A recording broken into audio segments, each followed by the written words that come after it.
सोचा है कि डिजिटल गोल्ड में इन्वेस्ट करना बिना सेफ्टी नेट के हवा में करतब दिखाने जैसा क्यों है? हाँ, या फिर हमारी करेंसी मतलब रुपी अचानक से एशिया में सबसे वर्स्ट परफॉर्म क्यों कर रही है? एग्जैक्टली तो दोस्त आज के इस मैसिव डीप डाइव में ना हम फाइनेंस और इकोनॉमी के लगभग 28 अलग-अलग एरियाज को अनपैक करने वाले हैं। बिल्कुल, डिजिटल गोल्ड के डेंजर से लेकर रूपी depreciation, SEBI, stable coins, RBI का सरप्लस और हाँ, यूपीआई के एक्सपेंशन तक। सब कुछ एकदम डिटेल और एनर्जेटिक स्टाइल में। तो दोस्त अपनी कॉपी पेन और कॉफी रेडी रखो क्योंकि ये सफर लंबा और बेहद मजेदार होने वाला है। सो लेट्स जंप राइट इन। हाँ, so let's start with our first topic. Topic name, digital gold. Broad micro theme, understanding unregulated e-gold product dangers. Right, इसका क्लियर हेडिंग है रिस्क्स इन digital gold versus regulated gold. देखो आजकल mobile से सोना खरीदना बड़ा cool लगता है ना, पर बेसिकली डिजिटल गोल्ड प्लेटफॉर्म्स बिना किसी रेगुलेटरी ओवरसाइट के काम करते हैं। वही तो, जबकि गोल्ड ईटीएफ्स और सॉवरेन गोल्ड बॉन्ड्स यानी एसजीबीज सेबी द्वारा रेगुलेटेड होते हैं। जस्ट इमेजिन, एक माइक्रो स्टोरी। एक इन्वेस्टर था, उसने ऐप पर गोल्ड खरीदा, अचानक ऐप का टेक्निकल ग्लिच आया, सर्वर क्रैश और उसके पैसे डूब गए। और उसके पास कोई इन्वेस्टर प्रोटेक्शन नहीं था, जीरो। एग्जैक्टली तो ये बैकग्राउंड है कि अनरेगुलेटेड प्लेटफॉर्म्स डेंजरस क्यों है। इसका कोर लॉजिक समझते हैं। कोर लॉजिक में सबसे पहले आता है काउंटर पार्टी रिस्क। क्योंकि कोई क्लियरिंग कॉर्पोरेशन गारंटी नहीं होती, राइट? हाँ, और दूसरा है ऑपरेशनल रिस्क, जैसे तुमने प्लेटफॉर्म फेल होने की स्टोरी बताई। तीसरा है डिफॉल्ट रिस्क, अगर प्रोवाइडर ही डिफॉल्ट कर जाए। जबकि रेगुलेटेड ऑप्शंस जैसे ईटीएफ्स और एसजीबीज में ट्रांसपेरेंट प्राइसिंग और सेबी का सपोर्ट होता है। इसका रियल वर्ल्ड इम्पैक्ट बहुत क्लियर है, स्पेशली यूपीएससी एग्जाम के लिए। यूपीएससी प्रीलिम्स में सेबी के स्कोप पर डायरेक्टली क्वेश्चंस आते हैं। कंक्लूजन यही है कि regulated options are always safer. तो चलो क्विक 5 क्रॉस क्वेश्चंस करते हैं मेमोरी हैक्स के साथ। रेडी? काउंटर पार्टी रिस्क क्यों होता है डिजिटल गोल्ड में? क्योंकि वहां कोई क्लियरिंग कॉर्पोरेशन गारंटी नहीं होती। गोल्ड ईटीएफ्स को रेगुलेट कौन करता है? सेबी। प्लेटफॉर्म क्रैश होने को कौन सा रिस्क बोलते हैं? Operational risk. और अगर प्रोवाइडर भाग जाए तो? Default risk. क्या डिजिटल गोल्ड में इन्वेस्टर प्रोटेक्शन है? Absolutely zero. Perfect. Now pause and practice saying digital gold has zero investor protection. In short, this idea shows how lack of regulation connects to high default risks in digital gold. Awesome. आगे बढ़ते हैं. Topic name: Nominal and Real Effective Exchange Rate Indices of Rupee. Broad micro theme: Tracking the rupee's true value through near and REER. इसका heading रखते हैं understanding near and REER graphs. ये बहुत confusing लगता है लोगों को। शॉर्ट डेफिनेशन में बताएं तो नियर और RER ऐसे इंडेक्स हैं जो रुपये की ताकत को मेजर करते हैं। हाँ, अगेंस्ट 40 मेजर ट्रेडिंग पार्टनर्स की करेंसी के, और इनका बेस ईयर 2015-16 इक्वल्स 100 है। एक ट्रेडर की स्टोरी सोचो, वो विदेश से सामान मंगाता है। एक दिन एक्सचेंज रेट ग्राफ देखकर पूरा कंफ्यूज हो जाता है क्योंकि नॉमिनल और रियल वैल्यू अलग दिख रही होती है। यही इंट्रो है हमारा। 2022 से अब तक के ट्रेंड को देखना बहुत जरूरी है। कोर लॉजिक ये है कि नियर सिर्फ नॉमिनल वैल्यू ट्रैक करता है, पर REER यानी रियल इफेक्टिव एक्सचेंज रेट वो इन्फ्लेशन को एडजस्ट करता है ना? एग्जैक्टली। अगर अपने देश में इन्फ्लेशन ज्यादा है तो RER उस डिफरेंशियल को एडजस्ट करके रियल परचेजिंग पावर दिखाता है। रियल वर्ल्ड इम्पैक्ट ये है कि इससे हमारी एक्सपोर्ट्स की कॉम्पिटिटिवनेस पता चलती है। So conclusion, RER is the true mirror. चलो rapid fire cross questions for UPSC. Base year क्या है NERER का? 2015-16। कितनी मेजर करेंसीज का बास्केट है? 40 मेजर ट्रेडिंग पार्टनर्स। दोनों में मेन डिफरेंस क्या है? RER इन्फ्लेशन एडजस्ट करता है, NER नहीं करता। अगर डोमेस्टिक इन्फ्लेशन हाई है तो RER पर क्या असर होगा? RER ओवरवैल्यूड दिखेगा। तो ट्रू परचेजिंग पावर कौन दिखाता है? Definitely RER। Great. Now pause and practice saying RER adjusts the NER index for inflation differentials. In short, NER tracks nominal value while RER shows the real inflation adjusted purchasing power. समझे। अब आते हैं third topic पर। Topic name rupee at 91, broad micro theme, why the rupee is the worst performing currency in Asia. Heading है Causes behind the rupee's sharp depreciation. शॉर्ट में समझें तो रूपी ऑलमोस्ट 4.3% गिर चुका है। मेन कल्प्रिट US टैरिफ्स और महंगे प्रेशियस मेटल्स। मतलब सोचो, एक जूलर है, उसे सोना खरीदना है, पर सोने का रेट हाई है, उसे उसके लिए डॉलर्स चाहिए, तो वो ज्यादा रुपीस देकर डॉलर खरीदता है। इससे एक मैसिव डॉलर ड्रेन होता है। और करंट सिचुएशन ऐसी है कि हम चाइनीज युआन और इंडोनेशियन रुपया से भी पीछे चल रहे हैं। येन और वॉन हमसे बेटर परफॉर्म कर रहे हैं। इसका कोर लॉजिक है ट्विन शॉक्स। पहला, यूएस ने 50% टैरिफ लगा दिया, जिससे हमारा ट्रेड डेफिसिट 41.7 बिलियन तक पहुंच गया। और दूसरा शॉक है गोल्ड डिमांड 200% बढ़ गई। उसका इंपोर्ट बिल $14.72 बिलियन आया। ऊपर से FPIs अपना पैसा निकाल रहे हैं। तो इसका इम्पैक्ट सीधा करेंसी मार्केट पे पड़ा और रुपए वीक हो गया। Conclusion, external shocks are hitting hard. Ready for the memory hack questions.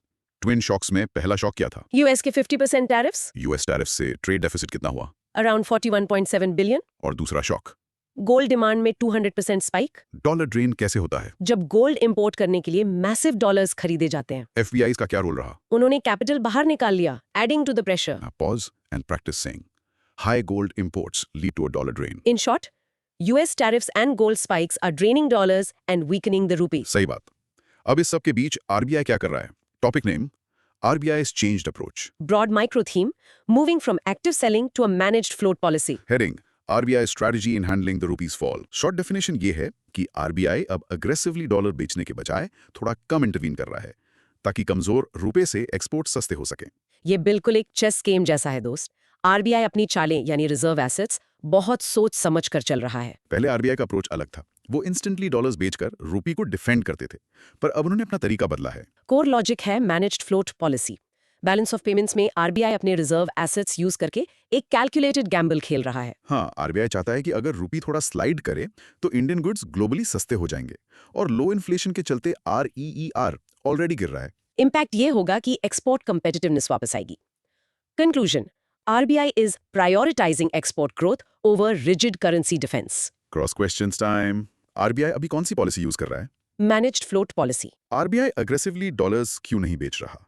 ताकि थोड़े वीक रुपी से एक्सपोर्ट्स बूस्ट हो सके। चेस गेम वाली स्ट्रेटजी में आरबीआई किन एसेट्स का यूज करता है? बैलेंस ऑफ पेमेंट्स के रिजर्व एसेट्स का। ये किस चीज का कैलकुलेटेड गैम्बल है? एक्सपोर्ट कंपेटिटिवनेस बढ़ाने का। और इससे REER पर क्या असर दिख रहा है? लो इन्फ्लेशन और वीक रुपी से REER फॉल कर रहा है। Perfect. Now pause and practice saying RBI is using a managed float policy to offset tariff pain. In short, RBI is letting the rupee slide slightly to boost export competitiveness.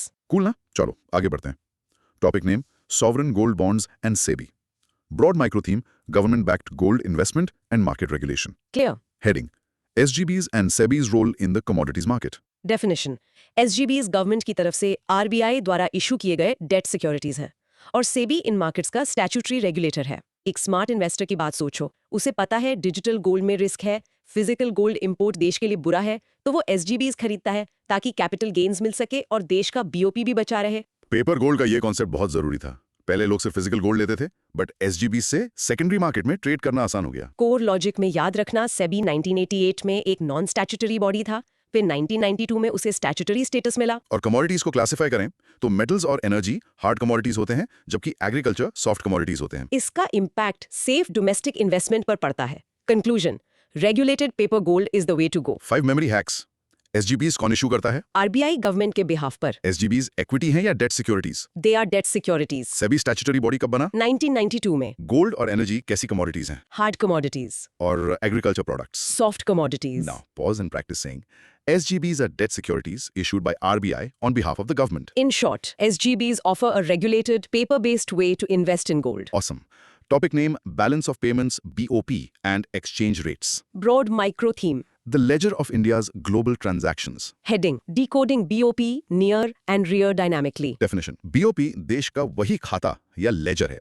ये बाहर जाने वाले और अंदर आने वाले हर एक पैसे का हिसाब रखता है। इसे एक सिंपल हाउस होल्ड बजट की तरह सोचो। पूरा घर का इंपोर्ट एक्सपोर्ट इसी लेजर में लिखा जाता है। BOP डेफिसिट का सीधा मतलब है माइनस साइन, यानी पैसा ज्यादा बाहर गया। कोर लॉजिक यही है कि BOP डायरेक्टली इन्फ्लुएंस करता है रुपी और फॉरेन करेंसी की डिमांड को। नियर और रियर का जो हमने 40 करेंसी बास्केट और ट्रेड वेट्स देखा, उसका बेस BOP का ही डेटा है। CPI यानी कंज्यूमर प्राइस इंडेक्स से इसकी तुलना करके अंडर वैल्यूएशन या ओवर वैल्यूएशन पता चलता है। इंपैक्ट ये है कि BOP करेंसी की फेट डिसाइड करता है। Conclusion: macro health BOP ledger में दिखती है। Questions time. BOP टेबल में माइनस साइन का क्या मतलब है? इसका मतलब है डेफिसिट। BOP बेसिकली क्या होता है? देश की इंटरनेशनल ट्रांजैक्शंस का लेजर। करेंसी की डिमांड कहाँ रिफ्लेक्ट होती है? BOP के नेट ट्रांजैक्शंस में। RER को कैलकुलेट करने के लिए इन्फ्लेशन के अलावा और क्या बास्केट यूज होती है? 40 currency basket with trade weights. CPI का full form? Consumer price index. Now pause and practice sing. A minus sign in the BOP table points to a deficit. In short, BOP shows our net transactions driving the demand and exchange rate of the rupee. दोस्त सुनो, ये REER और BOP का logic बहुत काम का है ना? अगर तुम्हें ये आहा मोमेंट पसंद आया तो तुरंत सब्सक्राइब बटन दबाओ। हाँ, और नोटिफिकेशंस ऑन करो। अगर ये डीप डाइव तुम्हारी पढ़ाई में हेल्प कर रहा है तो सुपर थैंक्स का यूज भी कर सकते हो। कूल ना? चलो अब आगे बढ़ते हैं। Topic name: depreciation and it's effects. Broad micro theme: How a weak rupee impacts wealth and capital. Heading: the ripple effects of currency depreciation. Short definition: जब रुपी कमजोर होता है, फॉरेन इन्वेस्टमेंट आना मुश्किल होता है और ओवरऑल कैपिटल महंगी हो जाती है। एक स्टोरी से समझो। एक फैक्ट्री ओनर है जिसे बाहर से नई मशीन इंपोर्ट करनी है। रुपी वीक होने से अब उसे सेम मशीन के लिए पहले से कहीं ज्यादा बड़ा लोन लेना पड़ेगा। उसका कॉस्ट बढ़ गया। ये वीक रुपी का डायरेक्ट नुकसान है। बैकग्राउंड देखें तो इससे हमारे इनकम ग्रोथ टारगेट्स हिट होते हैं। कोर लॉजिक में कुछ इंटरेस्टिंग ट्रेंड्स हैं, जैसे डोमेस्टिक वेल्थ अब डॉलर एसेट्स या गोल्ड की तरफ शिफ्ट होती है, जिसे हम लिबरलाइज्ड रेमिटेंस स्कीम या एलआरएस कहते हैं। लेकिन एक ट्विस्ट भी है। रुपी गिरने से इंडियन गवर्नमेंट बॉन्ड्स यानी आईजीबीज फॉरेन इन्वेस्टर्स के लिए लगभग 6% सस्ते और अट्रैक्टिव हो गए हैं। सही कहा। और ग्लोबल मैक्रो बैकड्रॉप देखें तो यूएस बॉन्ड यील्ड्स हाई हैं और बैंक ऑफ जापान के रेट हाइक से येन कैरी ट्रेड की अनवाइंडिंग हुई है, जिसने मार्केट सेंटिमेंट हिला दिया है। इम्पैक्ट मिक्स्ड है, कुछ सस्ता कुछ महंगा। Conclusion, depreciation changes the entire capital flow dynamics. चलो 5 क्विक चेक्स। डिप्रिशिएशन से कैपिटल इंपोर्ट्स पर क्या असर पड़ता है? वो महंगे हो जाते हैं। एलआरएस का फुल फॉर्म क्या है? Liberalised remittance scheme. रुपए गिरने से इंडियन गवर्नमेंट बॉन्ड्स पर क्या इफेक्ट आया? वो फॉरेनर्स के लिए 6% सस्ते हो गए। बैंक ऑफ जापान के रेट हाइक से क्या अनवाइंड हुआ? येन कैरी ट्रेड। डोमेस्टिक वेल्थ किस तरफ शिफ्ट होती है डिप्रिसिएशन में? डॉलर एसेट्स और गोल्ड की तरफ। Now pause and practice saying depreciation makes Indian government bonds cheaper for foreign investors. In short, a weak rupee makes capital expensive but opens up certain investment opportunities like cheaper IGBs. Next, topic name, internationalization of rupee. Broad micro theme, making the rupee a global currency. Heading है cross-border transactions using the Indian rupee. Definition, internationalisation का सीधा मतलब है कि आयात निर्यात और capital transactions में डायरेक्टली रुपए का यूज बढ़ाना बजाय डॉलर्स के। इमेजिन करो इंडिया और यूएई के बीच ट्रेड डील हो रही है और पेमेंट ना डॉलर में हो रही है ना दिरहम में, सीधा रुपए में। यह पावर है इंटरनेशनलाइजेशन की। पहले हम पूरी तरह डॉलर पर डिपेंडेंट थे, इसको कम करना आज की जरूरत है। कोर लॉजिक समझो। शुरुआत करंट अकाउंट ट्रांजैक्शन से होती है जहां ट्रेड सेटल्ड होता है, पर इसके लिए कैपिटल अकाउंट कन्वर्टेबिलिटी भी चाहिए जो इंडिया में अभी फुल नहीं है। हाँ, प्रेजेंटली सिर्फ करंट अकाउंट पर फुल कन्वर्टेबिलिटी है। इसके अलावा एक स्ट्रॉन्ग स्वैप और फॉरेक्स मार्केट की रिक्वायरमेंट होती है। इम्पैक्ट, डॉलर डोमिनेंस कम होगी। Conclusion, full convertibility is the ultimate hurdle. Questions, internationalisation का मेन गोल क्या है? डॉलर पर डिपेंडेंसी कम करना। इंडिया में अभी फुल कन्वर्टेबिलिटी किस अकाउंट पर है? सिर्फ करंट अकाउंट पर। क्या कैपिटल अकाउंट कन्वर्टेबिलिटी अभी फुल्ली अलाउड है? नहीं, अभी लिमिटेड है। ग्लोबल ट्रेड सेटलमेंट रुपी में करने के लिए क्या स्ट्रॉन्ग चाहिए? स्ट्रॉन्ग स्वैप और forex market. Trade transactions mainly किस अकाउंट में आते हैं? करंट अकाउंट में। Now pause and practice saying India currently allows full convertibility only on the current account. In short, internationalization requires full convertibility and strong forex markets. Moving on. Topic name, currency swaps. Broad micro theme, central bank tools to manage liquidity and forex. Heading, RBI's use of dollar rupee swaps. Definition. Swap एक tool है जहां RBI dollar rupee का exchange करता है banking system में liquidity डालने और रुपी को स्टेबलाइज करने के लिए। एक बार्टर सिस्टम सोचो, मेरे पास डॉलर है, तुम्हारे पास रुपए। आरबीआई बैंक से कहता है मुझे डॉलर दो और मुझसे रुपए ले लो, या वाइस वर्सा। 2019 में और अब फेब 2025 में RBI ने $10 बिलियन का स्वैप ऑक्शन किया है। ये बैकग्राउंड है। कोर लॉजिक क्या है? ये एक सिस्टेमिक लिक्विडिटी चेक है ताकि डिसऑर्डरली डिप्रिसिएशन को रोका जा सके। और हाँ, याद रखना आरबीआई के पास a massive $693 billion forex reserves हैं। प्लस जब हम सस्ते रशियन क्रूड से महंगे यूएस ऑयल पर वापस शिफ्ट हो रहे थे, तब ये स्वैप्स बहुत काम आए। Conclusion, swaps are crucial shock absorbers. 5 short questions. Swap auction क्या होता है बेसिकली? एक करेंसी के बदले दूसरी करेंसी का एक्सचेंज। बार्टर। आरबीआई का मेन ऑब्जेक्टिव क्या है स्वैप से? डिसऑर्डरली डिप्रिसिएशन रोकना और लिक्विडिटी मैनेज करना। इंडिया के फॉरेक्स रिजर्व्स लगभग कितने हैं अभी? 693 बिलियन। फेब 2025 में आरबीआई ने कितने का स्वैप ऑक्शन अनाउंस किया? 10 बिलियन। रशियन ऑयल से यूएस ऑयल पर शिफ्ट होने पर स्वैप्स ने क्या किया? एक शॉक एब्जॉर्बर का काम किया। Now pause and practice saying currency swaps supply liquidity and shore up forex reserves. In short, swaps act as a shock absorber for the rupee during global stress. Next tool. Topic name, OMO purchases. Broad micro theme, injecting durable liquidity into the banking system. Heading, Open Market Operations by RBI. Short definition, RBI ने system में cash डालने के लिए recently 1 lakh crore रुपए की government securities खरीदी। एक किसान की स्टोरी सोचो, खेत सूख गया है, मतलब बैंकिंग सिस्टम में पैसा नहीं है। ओएमओ वो नेली है जिससे आरबीआई सीधा पानी यानी ड्यूरेबल लिक्विडिटी खेत में डालता है। लिक्विडिटी कंडीशंस टाइट थी, इसलिए ओएमओ बहुत इंपॉर्टेंट था। कोर लॉजिक, आरबीआई ने 1 लाख करोड़ रुपए के ओएमओ परचेजेस किए और साथ में एक $5 बिलियन बाय सेल स्वैप भी चलाया। ये रुपी को डिफेंड करने के लिए नहीं, प्योरली सिस्टम लिक्विडिटी के लिए था। इसका इंपैक्ट क्रेडिट ग्रोथ पर होगा। Conclusion, banks get cash to lend. Question time, OMO का full form? Open market operations. OMO purchases से सिस्टम में क्या आता है? Durable liquidity. आरबीआई ने हाल ही में कितने के G-Secs खरीदे? 100,000 करोड़। क्या OMO रुपए को सपोर्ट करने के लिए था इस बार? नहीं, सिर्फ लिक्विडिटी के लिए। ड्यूरेबल लिक्विडिटी का मतलब क्या होता है? Long term cash supply system ने। Now pause and practice saying OMO purchases inject durable liquidity into the banking system. In short, RBI buys government securities to pump cash into the economy. Let's shift to digital assets now. Topic name: Genius Act Stablecoins. Broad micro theme: Global regulations for stable crypto assets. Heading: The US Genius Act and Hong Kong's new licensing. Definition: Genius Act US Senate द्वारा पास एक bill है जो stable coins के लिए AML norms और full reserve banking mandatory करता है। ये स्टोरी ऐसी है कि एक वाइल्ड वेस्ट का डिजिटल डॉलर था जो जहां चाहे उड़ रहा था। अब पुलिस यानी रेगुलेटर्स ने आकर कड़े नियम बना दिए हैं। क्योंकि बिना नियम के क्रिप्टो मार्केट फाइनेंशियली डेंजरस है। Core logic is this: genius act में एंटी मनी लॉन्ड्रिंग, AML और मंथली ऑडिट्स जरूरी कर दिए गए हैं। दूसरी तरफ हांगकांग ने अपना FRS यानी fiat reference stable coin licensing regime निकाल दिया है। इम्पैक्ट: स्टेबल कॉइन्स अब ट्रेडिशनल बैंकिंग रूल्स के दायरे में आएंगे। Conclusion: regulation is hitting crypto globally. 5 questions. Genius act किस देश का है? United states of America. Act कौन से रूल स्ट्रिक्टली एनफोर्स करता है? Anti money laundering, AML। Norms: FRS का फुल फॉर्म क्या है हांगकांग के कॉन्टेक्स्ट में? Fiat referenced stable coin. Act क्या मेंटेन करने कहता है रिजर्व में? Full reserve banking. ऑडिट्स कितनी फ्रीक्वेंटली होने चाहिए? Monthly audits. Now pause and practice saying. The Genius Act mandates full reserve backing and monthly audits for stable coins. In short, Global powers are now strictly regulating stable coins to prevent financial crimes. continuing on that, Topic name: What are stable coins? Types of stable coins. Broad micro theme: Cryptos pegged to real world value. heading: fiat, crypto and algorithmic stablecoins. Definition: Stable coins वो crypto हैं जिनकी value dollar या gold जैसी किसी stable real world asset से जुड़ी या pegged होती है। याद है टेरा USD का क्रैश? एक पूरा सिस्टम जो सिर्फ कोड एल्गोरिथमिक पर चलता था, फेल हो गया और लोगों के बिलियंस डूब गए। Yes, बैकग्राउंड ये है कि स्टेबल कॉइन्स प्राइवेट होते हैं जबकि CBDCs सेंट्रल बैंक इशू करता है। कोर लॉजिक में 3 टाइप्स आते हैं। 1. फियाट बैक्ड जैसे USDT और USDC। 2. क्रिप्टो बैक्ड जो इथीरियम जैसी दूसरी क्रिप्टो से कोलैटरलाइज्ड होते हैं। ठीक है। 3. एल्गोरिथमिक जिसमें कोई रिजर्व नहीं होता। और इंडिया का स्टैंड बहुत क्लियर है। RBI प्राइवेट क्रिप्टोस को बैन करना चाहता है और सिर्फ CBDC को पुश करता है। इम्पैक्ट: रिटेल इन्वेस्टर्स के लिए ये रिस्की है। Conclusion: not all stable coins are actually stable. Questions: CBDC और स्टेबल कॉइन में एक बड़ा अंतर क्या है? स्टेबल कॉइन प्राइवेटली इशूड होते हैं, CBDC गवर्नमेंट बैक्ड। USDT किस टाइप का स्टेबल कॉइन है? Fiat backed stable coin.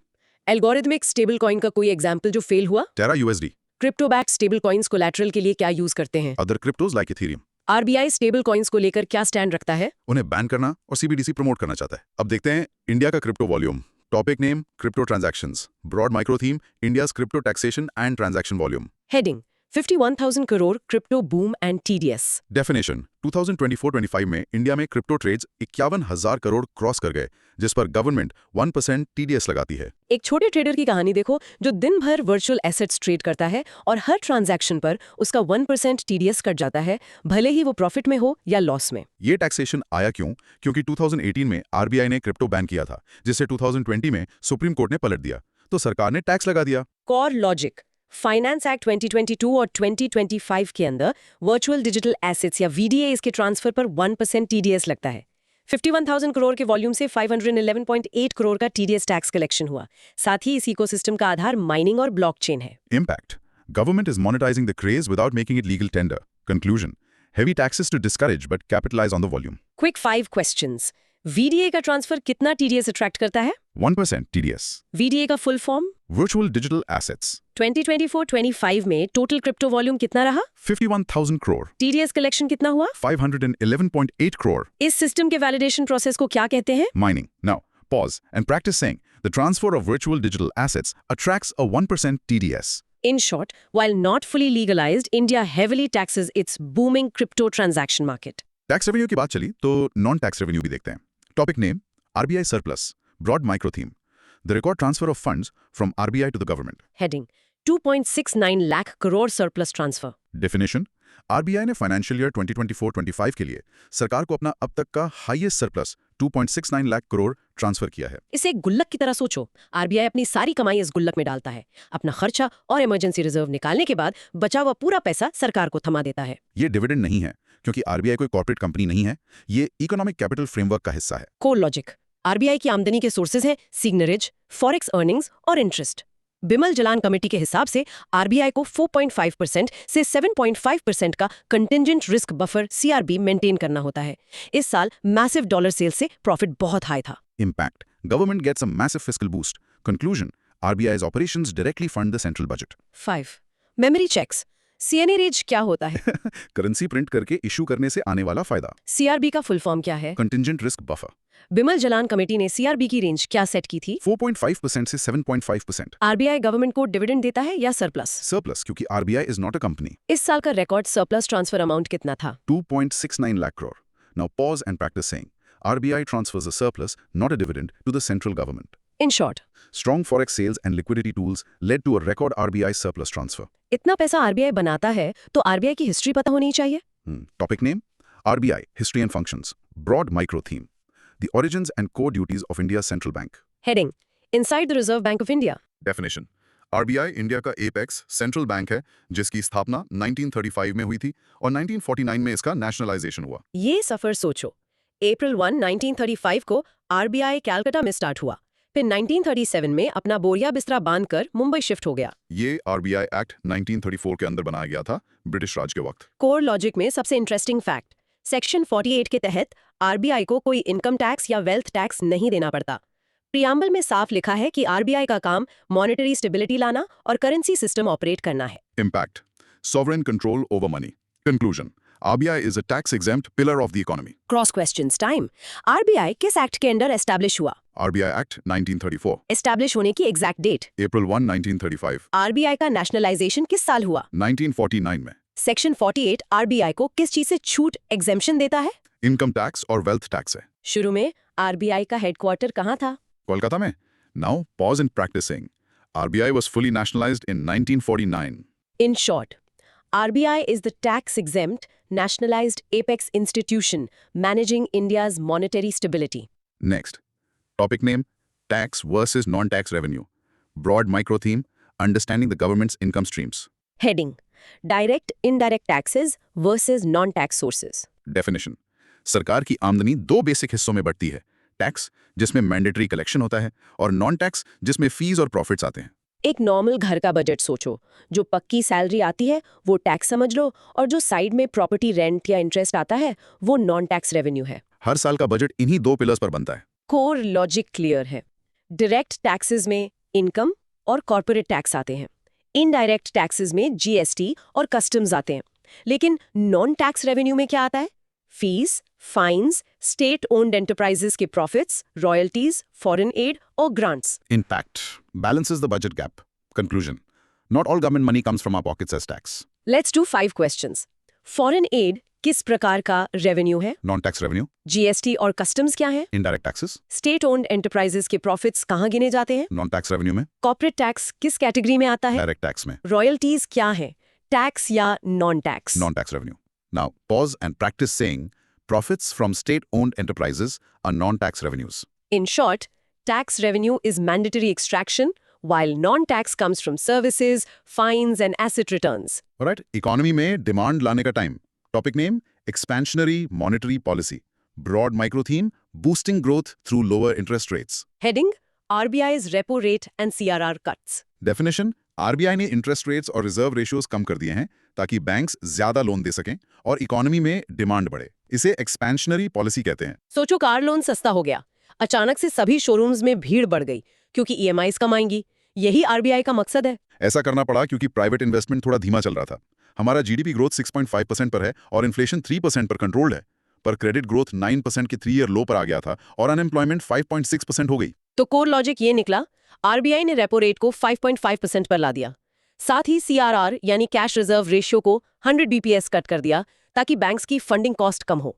इसे फिस्कल पॉलिसी जैसे टैक्स कट्स के साथ मिलाकर पुश किया जा रहा है। इम्पैक्ट: चीपर लोन्स, मोर स्पेंडिंग। कंक्लूजन: सस्ती ईएमआई से ग्रोथ बूस्ट होती है। 5 क्वेश्चंस। एक्सपेंशनरी पॉलिसी में इंटरेस्ट रेट्स का क्या होता है? वो कट या लोअर किए जाते हैं। आरबीआई ने रेपो रेट कितना कर दिया है? 5.5%। सीआरआर कितने बीपीएस कट हुआ? 100 बीपीएस। सीआरआर घटने से क्या होता है? बैंक्स के पास लेंड करने के लिए ज्यादा पैसा बचता है। इन्फ्लेशन टारगेट लगभग कितना मेंटेन हो रहा है यहाँ? 3%।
एफ स्टैंडिंग डिपॉजिट फैसिलिटी लाया गया।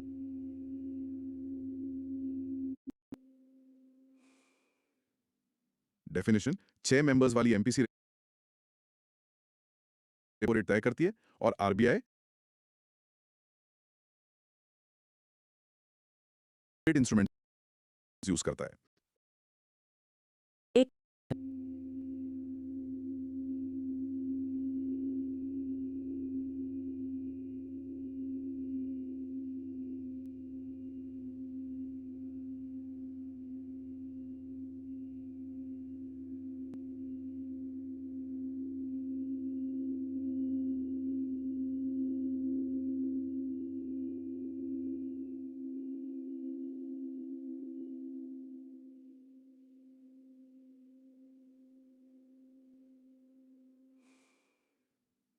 डेफिनेशन 6 मेंबर्स वाली एमपीसी रेपो रेट तय करती है और आरबीआई लिक्विडिटी मैनेज करने के लिए अलग-अलग इंटरेस्ट रेट इंस्ट्रूमेंट्स यूज करता है। एक कंट्रोल रूम की पिक्चर इमेजिन करो। अंदर 6 लोग बैठे, एक लीवर इंटरेस्ट रेट का है, एक मनी सप्लाई का। वो लोग पूरी इकोनॉमी की स्पीड लिमिट डिसाइड करते हैं। ये एमपीसी सेक्शन 45 ZB के अंडर 2016 में बनाई गई थी और अभी इनका स्टांस न्यूट्रल है। कोर लॉजिक 6 मेंबर्स होते हैं, वो रेपो रेट सेट करते हैं जो LAF liquidity adjustment facility mechanism का पार्ट है। इसके अलावा 2022 में एक नया tool SDF standing deposit facility लाया गया जो बिना कोलैटरल के आरबीआई को लिक्विडिटी एब्जॉर्ब करने देता है। एक MSF मार्जिनल स्टैंडिंग फैसिलिटी होता है जो बैंक्स के इमरजेंसी बोरोइंग के लिए पीनल रेट का काम करता है। रिवर्स रेपो और बैंक रेट भी होते हैं। इम्पैक्ट मनी सप्लाई और इन्फ्लेशन टाइटली कंट्रोल रहते हैं। Conclusion MPC has a very complex tool kit. Ready for the 5 questions. MPC में कितने मेंबर्स होते हैं? 6 मेंबर्स। SDF कब इंट्रोड्यूस हुआ था? 2022 में। SDF का मेन फीचर क्या है? कोलैटरल के बारे में। इसमें बैंक्स को कोलैटरल देने की जरूरत नहीं पड़ती। MSF किस तरह का रेट है? ये एक पीनल रेट है इमरजेंसी बोरोइंग के लिए। LAF का फुल फॉर्म क्या है? Liquidity Adjustment Facility. Now, pause and practice saying the standing deposit facility allows RBI to absorb liquidity without collateral. In short, the MPC targets inflation using a complex toolkit of interest rates and reserve ratios. अब अन सब policies का banks पर क्या असर पड़ा? Topic name banks performance.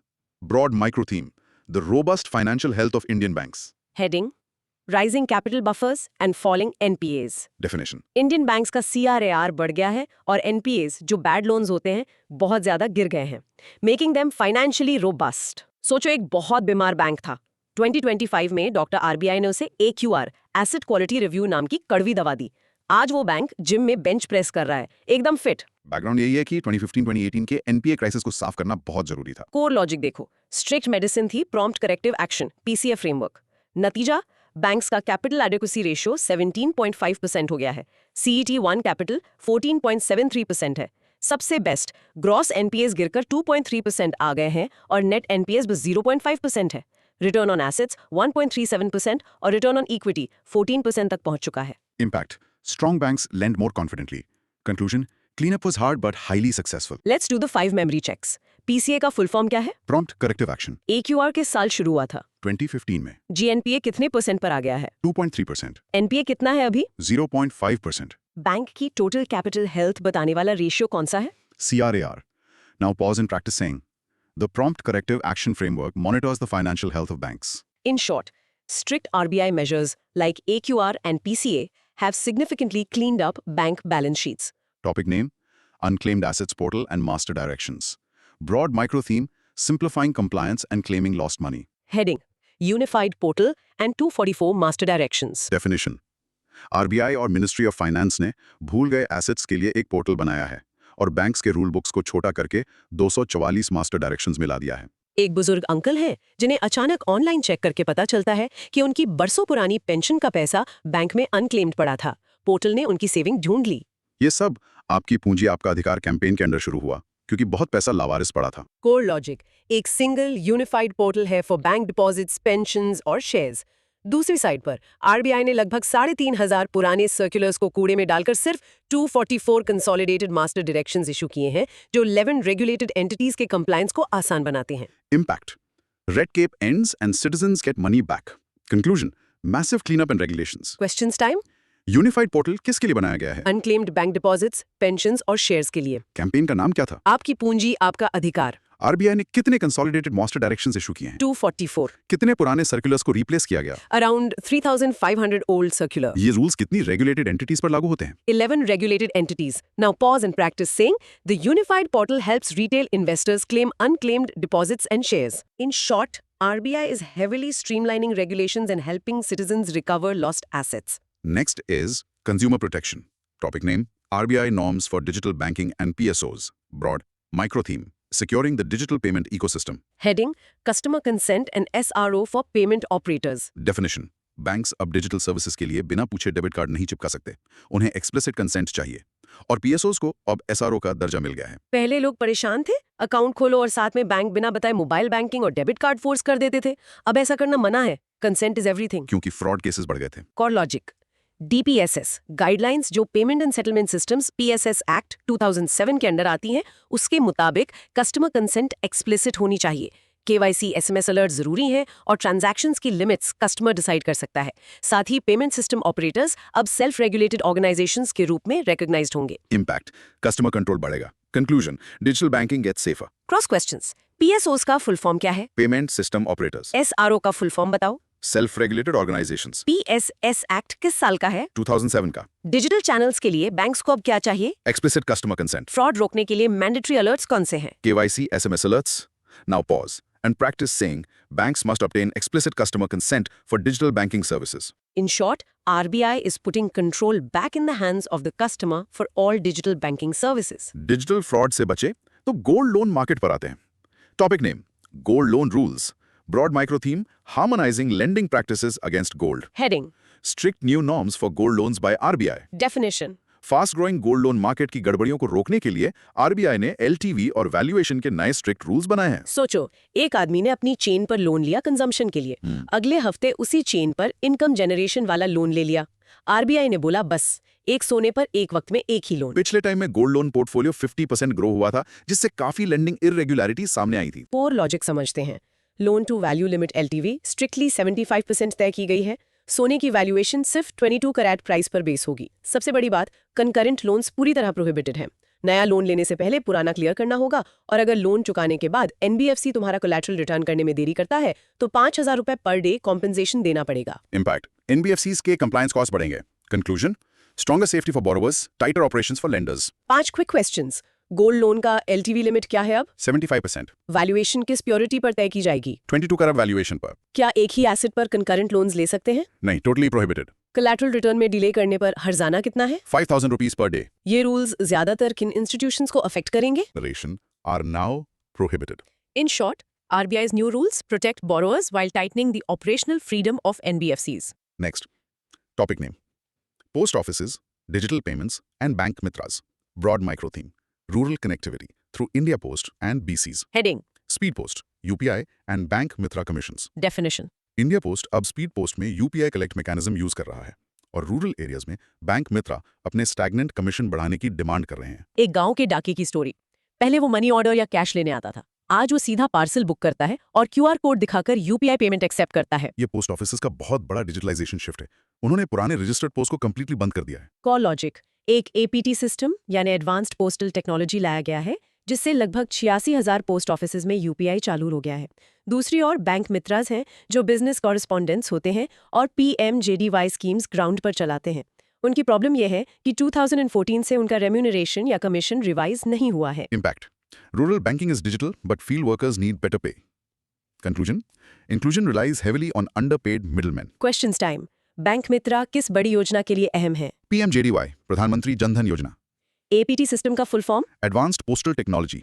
India post ने किस पुरानी सर्विस को फेज आउट कर दिया है? रजिस्टर्ड पोस्ट को। कितने पोस्ट ऑफिसेज में UPI आया है APT से? 86,000 पोस्ट ऑफिसेज। बैंक मित्रास को फॉर्मली क्या कहा जाता है? Business correspondents, BCs. Now pause and practice saying.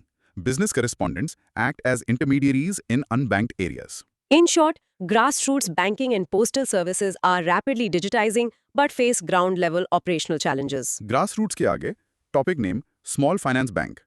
Transition. Broad micro theme: Scaling up from a small bank to universal bank. Heading: AU Small Finance Banks Universal Approval. Definition: RBI ने AU small finance bank को एक पूरा universal bank बनने की in principle approval दे दी है। सोचो, एक छोटा सा लोकल क्लिनिक है जहां सिर्फ बेसिक इलाज होता है। एक दिन उसकी फैसिलिटीज इतनी अच्छी हो गई कि उसे एक मल्टी स्पेशलिटी हॉस्पिटल का लाइसेंस मिल गया। एसएफबी से यूनिवर्सल बैंक बनना वही है। एसएफबीज का कॉन्सेप्ट 2014 में लाया गया था। उन पर स्ट्रिक्ट रूल्स थे, जैसे 25% ब्रांचेस अनबैंक्ड एरियाज में होनी चाहिए और 75% लोन प्रायोरिटी सेक्टर में देना पड़ता था। Core logic behind transition criteria. Bank का कम से कम 5 साल का अच्छा ट्रैक रिकॉर्ड होना चाहिए, वो लिस्टेड होना चाहिए, उसकी नेटवर्थ मिनिमम 1000 करोड़ होनी चाहिए और सबसे जरूरी उनका जीएनपीए 3% या उससे कम और एनपीए 1% से कम होना चाहिए। एयूएसएफबी ने ये सब मीट कर लिया। Impact. Larger lending capability. Conclusion. Good performance allows regulatory upgrades. 5 cross questions. SFB के लिए प्रायोरिटी सेक्टर टारगेट कितना था? 75%. एसएफबी को ट्रांजिशन के लिए कितनी नेटवर्थ चाहिए? 1000 करोड़. एसएफबी के तौर पर ट्रैक रिकॉर्ड कितने साल का होना चाहिए? 5 years track record. GNPA transition के वक्त किस % से कम होना चाहिए? 3% से कम. किस बैंक को रिसेंटली इन प्रिंसिपल अप्रूवल मिली है? AU Small Finance Bank को. Now, pause and practice saying. Universal bank status allows offering a wide range of financial services without SFB restrictions. In short, a well-performing SFB can transition into a universal bank by meeting strict financial criteria. Banks अच्छा perform कर रहे हैं, पर states नहीं. Topic name: High debt to GSDP ratio. States: Broad micro theme: The financial health of Indian states. Heading: Top 5 states with the highest debt. Definition: India के कुछ states, specifically Punjab, का उधार उनके स्टेट जीडीपी (GSDP) के मुकाबले बहुत ज्यादा हो गया है। एक ऐसी फैमिली इमेजिन करो जिसकी हर महीने आमदनी तो कम है, पर क्रेडिट कार्ड का बिल आमदनी से बहुत ज्यादा है। उसका सारा पैसा तो ईएमआईज में जाएगा ना। कुछ ऐसा ही हालात इन स्टेट्स का है। ये सारा data CAG's report on state finances 2022-23 से सामने आया है। कोर लॉजिक नंबर्स में ये है। डेट टू जीएसडीपी रेशियो में पंजाब सबसे आगे है एट 40.35%, फिर नागालैंड 37.15%, उसके बाद वेस्ट बंगाल 33.70%, हिमाचल प्रदेश 33.06% और बिहार 32.58%। इम्पैक्ट ये है कि हाई डेट से डेवलपमेंट फंड्स जैसे रास्ते और स्कूल बनाने का पैसा इंटरेस्ट भरने में चला जाता है। Conclusion: high debt chokes state growth. Let's do the questions. किस स्टेट का डेट टू जीएसडीपी रेशियो सबसे हाईएस्ट है? पंजाब का। पंजाब का रेशियो कितना है? 40.35%। ये नंबर्स कौन सी रिपोर्ट से आए हैं? CAG report on state finances. Top 3 highest debt states कौन से हैं? पंजाब, नागालैंड एंड वेस्ट बंगाल। इस डेट का सबसे बड़ा नेगेटिव इम्पैक्ट क्या है? डेवलपमेंट और इंफ्रास्ट्रक्चर फंड्स की भारी कमी। Now pause and practice saying Punjab has the highest debt to GSDP ratio among Indian states. In short, high debt severely restricts a state's ability to spend on infrastructure and welfare. Topic name: UPI intensity and expansion. Broad macro theme: The global footprint and local intensity of India's UPI. Heading: UPI's global reach and domestic dominance. Definition: Telangana में per capita UPI usage सबसे high है और internationally UPI अब 8 देशों में accept होता है। दोस्त, इमेजिन करो, एक इंडियन टूरिस्ट पेरिस में आईफिल टावर के नीचे एक कैफे में चाय पीता है और पेमेंट फोन निकालकर यूपीआई से करता है। That's insane power. यूपीआई की आदत ऐसी हो गई है कि अब टिकट साइज काफी घट गया है, मतलब हम चिल्लर की जगह सीधा यूपीआई करते हैं। कोर लॉजिक: डोमेस्टिक यूसेज में तेलंगाना इज द हाईएस्ट, वहीं नॉर्थ ईस्ट केरला और गोवा में अभी भी कैश विड्रॉल रिलेटिवली हाई है। ग्लोबली 8 कंट्रीज यूपीआई एक्सेप्ट कर रही हैं, जैसे भूटान, सिंगापुर, यूएई और फ्रांस। पेमेंट वॉल्यूम्स देखें तो डिजिटल पेमेंट्स अब 97.6% हो गए हैं, जबकि चेक्स बेचारे बस 2.4% पे सिमट गए। Impact: paper currency is dying. Conclusion: India is the digital payment capital of the world. Questions time. किस स्टेट में यूपीआई इंटेंसिटी सबसे हाई है? तेलंगाना। टोटल पेमेंट वॉल्यूम में डिजिटल का शेयर कितना है? 97.6%। चेक्स का शेयर कितना बचा है? सिर्फ 2.4%। कितने कंट्रीज अब यूपीआई एक्सेप्ट करते हैं? 8 कंट्रीज। यूपीआई ट्रांजैक्शन के एवरेज साइज को फाइनेंशियल टर्म्स में क्या कहते हैं? Ticket size. Now pause and practice saying. Digital payments now account for 97.6% of India's total payment volume. In short, UPI is shrinking ticket sizes domestically while expanding its footprint internationally. ये strength हमारी ratings में भी दिखती है. Topic name: Indian Economy Indicators. Broad micro theme: The macro health of India. Heading: Ratings upgrades and poverty reduction. Definition: S&P Global ने पूरे 18 साल बाद इंडिया की सॉवरेन रेटिंग को अपग्रेड करके BBB स्टेबल कर दिया है और डेटा शोज पॉवर्टी में भारी गिरावट आई है। एक बड़ा क्रेडिट स्कोर कार्ड जैसा सोचो। जब दुनिया की सबसे बड़ी रेटिंग एजेंसी एक देश की रिपोर्ट कार्ड पर एक्सीलेंट स्टैंप लगाए तो पूरी दुनिया उधार सस्ते में देने लगती है। हमारी इकोनॉमी की बिग पिक्चर काफी पॉजिटिव है, भले ही प्राइवेट इन्वेस्टमेंट थोड़ा स्लो हो। कोर लॉजिक के स्टैट्स सुनो। S&P ने BBB अपग्रेड दिया, नीति आयोग कहता है 24.82 करोड़ लोग मल्टी डायमेंशनल पॉवर्टी से बाहर निकल आए हैं। हम दुनिया के थर्ड लार्जेस्ट एनर्जी कंज्यूमर है। इथाइनल ब्लेंडिंग 20% अचीव करके हमने 1.25 लाख करोड़ फॉरेक्स बचाया। 7-8 स्कीम में 300 बायोगैस प्लांट्स बन चुके हैं। एक और डेटा, 75% रूरल स्पेंड उन चीजों पर होता है जिस पर निल या सिर्फ 5% जीएसटी लगता है। इस वक्त ग्रोथ गवर्नमेंट एक्सपेंडिचर ड्राइव कर रहा है। Impact. Better global standing. Conclusion. Strong public indicators are keeping the engine running. Quick questions. S&P global ने कौन सी रेटिंग दी है? BBB stable. कितने लोग मल्टी डायमेंशनल पॉवर्टी से बाहर आए? 24.82 करोड़ लोग. एथेनॉल ब्लेंडिंग का टारगेट जो अचीव हुआ वो कितना % था? 20%. सदात स्कीम किस एनर्जी प्लांट से जुड़ी है? Biogas plant से. इंडिया ग्लोबल एनर्जी कंजम्पशन में किस रैंक पर है? Third largest consumer. Now, pause and practice seeing the sovereign rating upgrade to BBB stable lowers borrowing costs. In short, strong macro indicators and rating upgrades contrast with sluggish private investment. And the final topic for the day. Topic name, NBFCs versus banks. Broad micro theme, non-banking financial companies explained. Heading: How NBFCs differ from traditional banks. Definition. NBFCs ऐसे registered institutes हैं जो आपको loan देते हैं, पर banks की तरह demand deposit जैसे सेविंग अकाउंट नहीं खोल सकते। एक फाइनेंस कंपनी सोचो, आप वहां जाते हो, वो आपको नई बाइक के लिए लोन खुशी खुशी दे देते हैं, पर आप उन्हें बोलते हो मेरा एक करंट अकाउंट खोल दो, तो वो कहते हैं सॉरी परमिशन नहीं है। NBFCs क्रेडिट मार्केट में बहुत जरूरी हैं। ये कंपनीज एक्ट के अंडर रजिस्टर होते हैं। कॉर लॉजिक के डिफरेंसेस याद रखना। प्रिंसिपल बिजनेस इनका लोन्स और सिक्योरिटीज है। डिफरेंसेस: नंबर 1, वो डिमांड डिपॉजिट्स एक्सेप्ट नहीं कर सकते। नंबर 2, वो पेमेंट एंड सेटलमेंट सिस्टम का हिस्सा नहीं है, इसलिए चेक्स इशू नहीं कर सकते। नंबर 3, उनके डिपॉजिटर्स को कोई DIGC का इंश्योरेंस नहीं मिलता जो बैंक में मिलता है। हालांकि फेमा के अंडर वो NRI डिपॉजिट जरूर एक्सेप्ट कर सकते हैं। Impact. They fill credit gaps but lack complete banking safety nets. Conclusion: NBFCs are risky but vital lenders.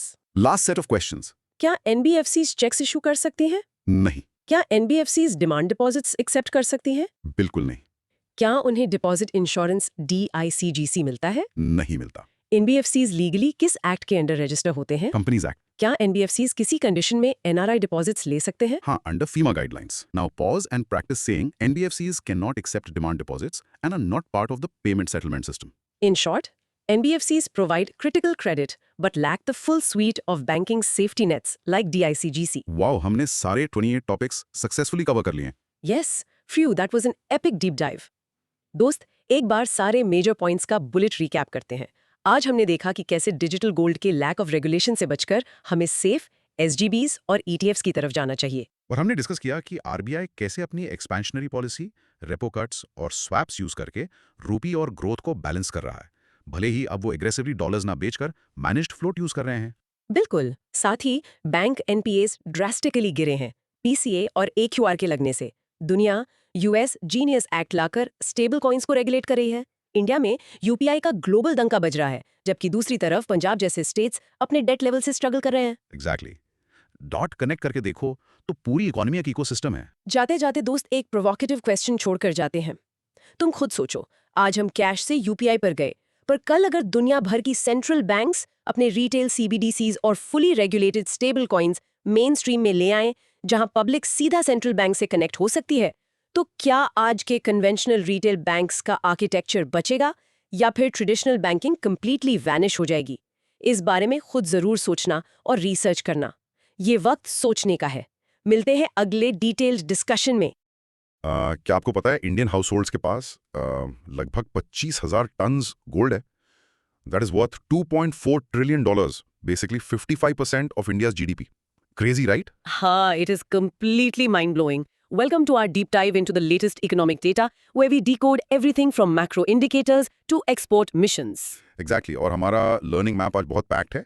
हम कवर करेंगे इकोनॉमी अपडेट्स, फिर गोल्डीलॉक्स इकोनॉमी, उसके बाद PMI, IIP, FDI इनफ्लोज और इंश्योरेंस FDI, फिर FPI withdrawals, India as 4th largest economy, PPP method, per capita reality, world bank classification, CPI, housing index, flexible inflation और IMF नास rating. Right, और उसके बाद हम डाइव करेंगे into GDP growth, new base year, GDP concepts, household income और finance surveys, फिर MSME facts, QCOs, Mudra Yojana, export concentration, Myanmar border, gold, silver, RODEP और फाइनली एक्सपोर्ट प्रमोशन मिशन। तो चलिए डीप डाइव स्टार्ट करते हैं। Topic name, economy updates, broad micro theme, macro economic indicators and infrastructure growth. Clear heading, economy updates and major infrastructure shifts. Basically ये हमारी economy के current health और major government policies का quick snapshot है, समझे?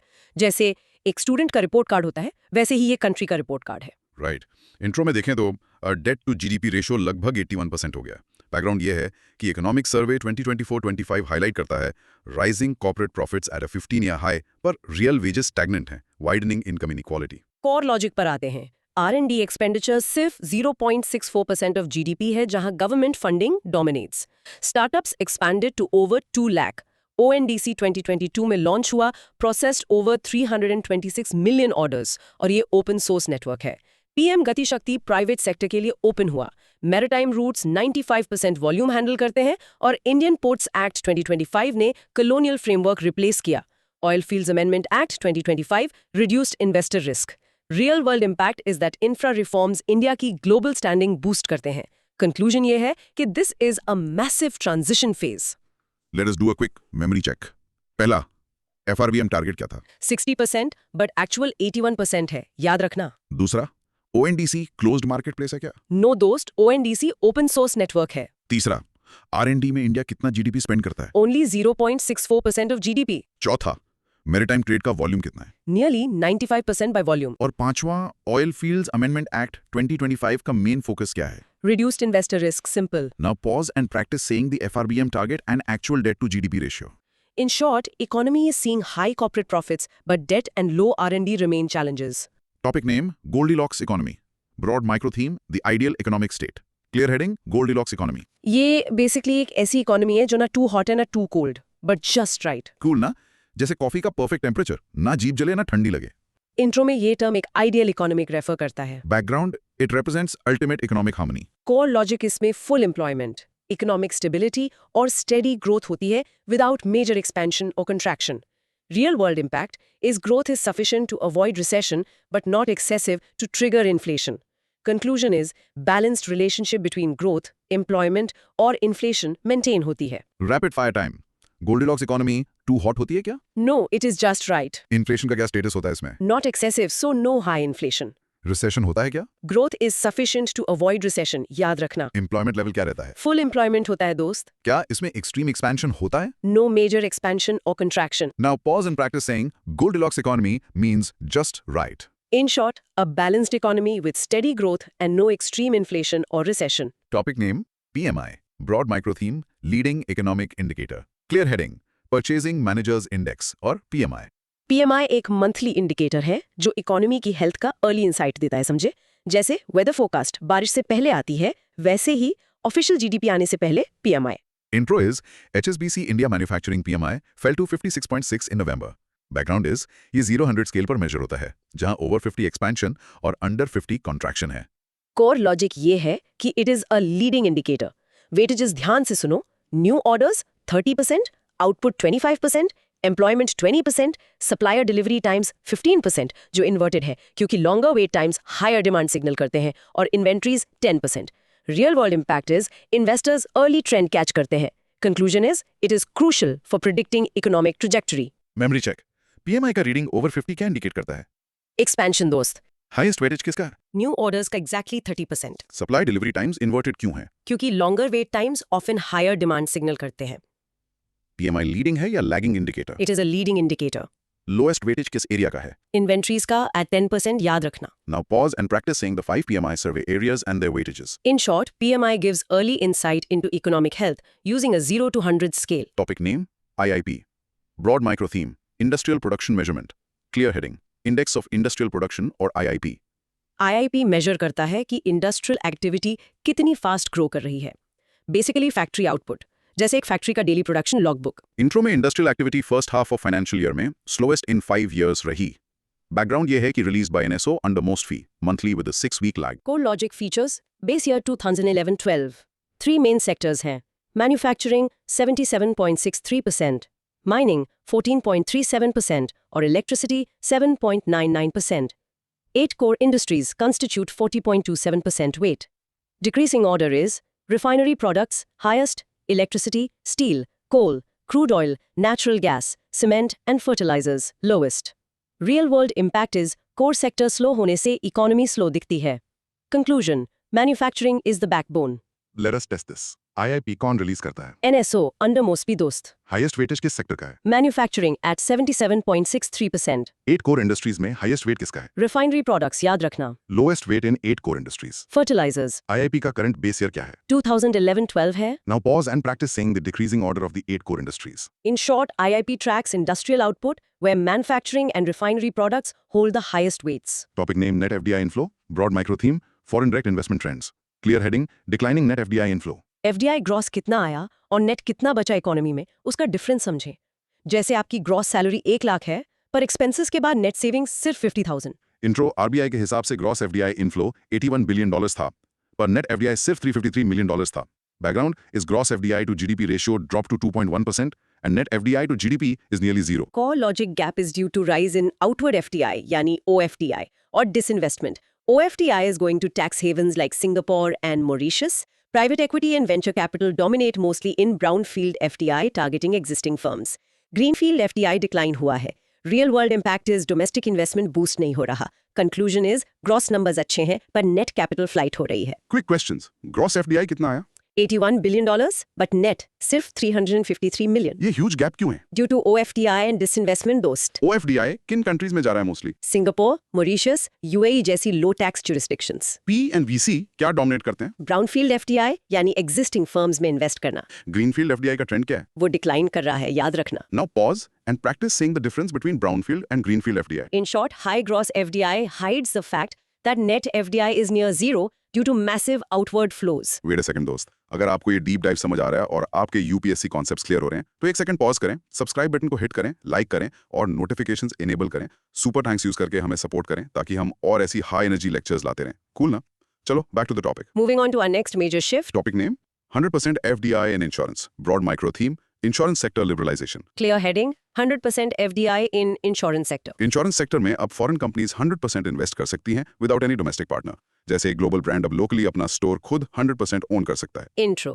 राज्यसभा ने सबका बीमा सबकी रक्षा बिल पास किया. बैकग्राउंड, इस FDI लिमिट पहले 26 से 49 हुई, फिर 74 हुई 2021 में और अब 100% अलाउड है. कोर लॉजिक इस कैपिटल इन्फ्यूजन आएगा. बिल ने इंश्योरेंस एक्ट 1938, LIC एक्ट 1956 और IRDAI एक्ट 1999 चेंज किए. फॉरेन री इंश्योरेंस ब्रांचेस का net owned fund requirement 5,000 crore से कम करके 1,000 करोड़ किया. मैक्सिमम पेनल्टी 10 करोड़ की गई. प्रीमियम कलेक्टेड कंट्री के अंदर ही रहेगा. Impartial report is Nirmala Sitharaman says it brings capital while DMK MP Kanimozhi says it burdens domestic firms. Real world impact is competition बढ़ेगा. Conclusion is big reform for liberalisation. Let us check recall. Insurance FDI limit अब कितनी है? 100% दोस्त. Foreign री insurance branches का नया net owned fund requirement क्या है? 1,000 करोड़. पहले 5,000 था. पेनल्टी मैक्सिमम कितनी कर दी गई है? 1 करोड़ से बढ़ाकर 10 करोड़. क्या Indian laws in foreign companies पर लागू होंगे? Yes, absolutely all Indian laws will apply. Premium collection का रूल क्या है? केम कंट्री के अंदर ही रखा जाएगा, याद रखना. Now pause and practice saying the 3 acts amended by this bill. In short, 100% FDI allows global players direct entry, boosting capital, but sparking debate over domestic impact. Topic name FPI's withdraw. Broad micro theme, foreign portfolio investment outflows. Clear heading FPI's withdraw from Indian stocks. Foreign investors अपना पैसा Indian stock market से निकाल रहे हैं. जैसे एक investor एक FD तोड़कर दूसरे बैंक में बेटर रिटर्न के लिए डाल दे. Intro, FPIs ने 23,885 करोड़ विड्रॉ किए 2025 में. Background is intermittent withdrawals are due to weak corporate earnings, high valuations और rupee depreciation. Core logic is funds China की तरफ रोटेट हो रहे हैं, जहां allocation 28.8% हो गई. Indian markets are expensive, trading at 22 times earnings on a price to earnings basis. Total foreign investment is at a 25-year low. Real world impact is weak, private capex demands institutional reforms. Conclusion is global investors better valuations के लिए China जा रहे हैं. Rapid fire.